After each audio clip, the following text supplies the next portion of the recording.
Hey, this is Flying Lotus, and you're watching OK Africa TV. I grew up in a musical family, but my grandmother, she was a songwriter. She wrote disco tunes back in the day, like Anita Baker and Diana Ross. I got the sweetest hangover. I don't wanna get over. Sweetest hangover. The biggest musician in my family was John Coltrane. He was married to my grandmother's sister, Alice Coltrane. They really just set the foundation, I think, for my generation in the family creatively. There was always music being made. My cousin, he made music on a computer, like an old Apple machine, and I would go to his house, play video games, but he would be working on music, and I'd be really fascinated with the kind of stuff he was doing. And eventually I started getting into making music on groove boxes and drum machines, and then the keyboards and computers. I don't really know much about my father, where my father comes from. He was never around, My mother, I'd say I know as far back as Detroit, where my grandmother comes from and her parents come from, but I don't really know much past that either. This is really gonna be interesting. This is so weird. All right, hang on, I got it. It's gonna be crazy, man. You guys are gonna like blow my mind on camera, aren't you? Yep. Yeah. So African ancestry test your maternal lineage. Is going to show 1/16 of your heritage. Are you excited? Yeah. So this is it.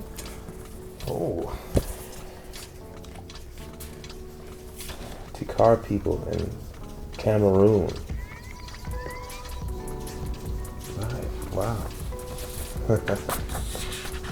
Wow. Tikar people were originated from Sudan. So then after they migrated to Cameroon, North Cameroon and Central Cameroon. And they formed like 15 kingdoms, all like directed by a fawn, which is a chief. Apparently they're really like clever, intelligent, and they're really known to be really good in arts, music. Right. So I think that it's maybe a sign. And now we're gonna play you some music of Cameroon and explain you some aspect of the music. So I'm Boyma, I'm a DJ based here in New York. Cameroon music for me in the 1980s was like probably the most popular African music. You have like Sam Fan Thomas, and you have Manu Dibango, and you have a really interesting relationship with American pop music.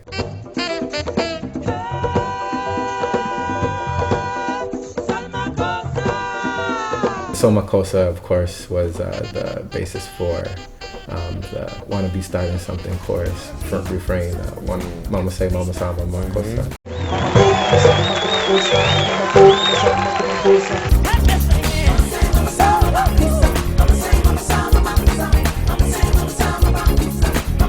So Makossa, being Cameroonian, most people don't even think about that as an African tune, but that's an African making a tune that's talking to the Americans, and vice versa.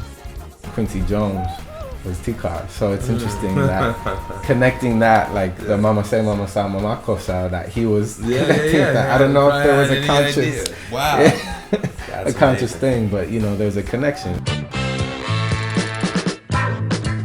There's a guy named Andre Marie Talla, had a song called Hot Cookie, and he was kind of riffed on by James Brown for the song Hustle.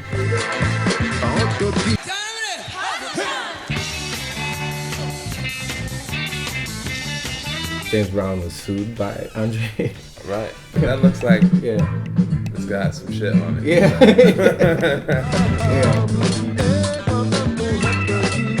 And then you have Zangalewa, which is the one, the Shakira song Waka Waka is the basis.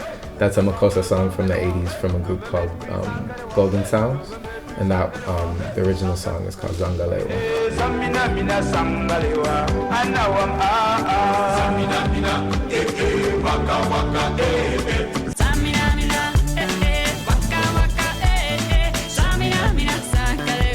This time for Africa. So it's just interesting how, you know, you still have these conversations across the ocean without us even realizing it all the time. Thank you. Good to meet you. Yeah, you too, man. Yeah.